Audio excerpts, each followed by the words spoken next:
তারিখটা ছিল শনিবার ৯ মে।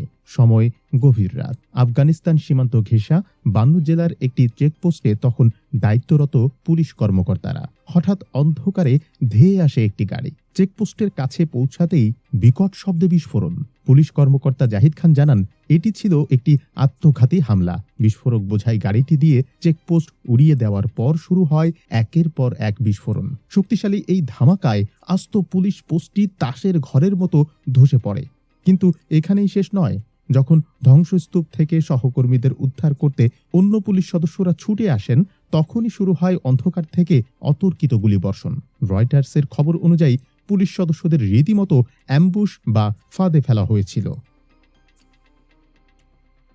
এবারের হামলার সবচেয়ে আতঙ্কজনক দিকটি কি জানেন? পুলিশ সূত্র দাবি করেছে, হামলাকারীরা এবার শুধু বন্দুক বা বোমা নয়, ব্যবহার করেছে উন্নত প্রযুক্তির ড্রোন। ভাবা যায়, সীমান্ত এলাকায় জঙ্গিরা এখন ড্রোন দিয়ে নজরদারি এবং হামলা চালাচ্ছে। এই আধুনিক প্রযুক্তির ব্যবহার পাকিস্তানের নিরাপত্তা ব্যবস্থাকে এক বড় চ্যালেঞ্জের মুখে ঠেলে দিয়েছে। বিস্ফোরণে শুধু পুলিশ নয়, ক্ষতিগ্রস্ত হয়েছে আশপাশের বেসামরিক এলাকাও। অন্তত 2 জন সাধারণ মানুষ গুরুতর আহত হয়েছেন এবং হাসপাতালের করিডোরে এখন শুধুই হাহাকার।